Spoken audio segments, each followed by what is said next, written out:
শখ, এই শব্দটা শুনলেই কি মাথায় আসে বলো তো? পূরণ। এই শব্দটা মাথায় আসে না? শখ কেউ কেউ পূরণ করতে পারে, কেউ কেউ পূরণ করতে পারে না, কিন্তু তার জন্য একটা দু অক্ষরের শব্দের জন্য সেটা পূরণ করতে পারলাম কি পূরণ করতে পারলাম না, তার জন্য নিজের লাইফে ডিপ্রেশন আনবো কেন? ভাই, কি দরকার? শখ চাইলে পূরণ করা যায়, যায় নিজেদের ডেলি লাইফের মধ্যেও করা যায়, নিজের মতো করেও শখটাকে পূরণ করা যায় কিন্তু, তাই না? যেমন আমি নাচটাই আমার জীবনের শখ ছিল, আছে এবং থাকবে। শখ তো একটা ভালোবাসার জায়গা, নাচটা আমার কাছে একটা ভালোবাসার জায়গা। আর তাছাড়া যদি কেউ মনে করে যে না, বিয়ে হয়ে গেছে, দুটো বাচ্চা হয়ে গেছে, এই জন্য আমি নাচের শখটা পূরণ করতে পারবো না, তার মানে তার মনের সেই জোরটাই নেই।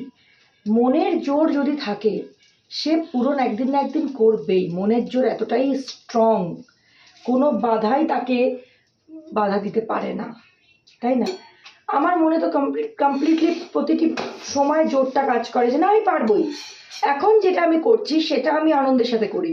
আমার শখ, আমি যদি যদি সত্যি আমি নাচকে ভালোবেসে থাকি, নাচ আমাকে ভালোবেসে থাকে, ওটা তোমার হবি। তো এই নিয়ে ডিপ্রেসড হবে না।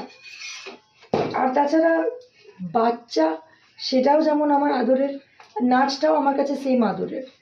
তো দুটো শত্রু কখনো হতে পারে না, হতে পারে না। নাচ যেমন আমার বাচ্চাকে ক্ষতি করে না, আমার বাচ্চাও আমার নাচকে ক্ষতি করবে না। তাই মনের জোর যদি থাকে, তোমার নাচ, গান, আঁকা, আবৃত্তি, যেটাই শখ হোক না কেন, তুমি ঠিক একদিন কমপ্লিট করতে পারবে, সেটা পূরণ করতে পারবে। তাই কখনো ডিপ্রেসড হবে না, প্রেজেন্টে বাঁচো, আনন্দে বাঁচো। যদি মনটাই ডিপ্রেশনে কমজোর হয়ে যায়, তুমি কি করে শখ পূরণ করবে? ঠিক বললাম তো? তাই শখ যারা এই মুহূর্তে পূরণ করতে পারছো না, তারা আগে নিশ্চয়ই পারবে। সেই ভগবানের কাছে সেটাই প্রার্থনা করলাম।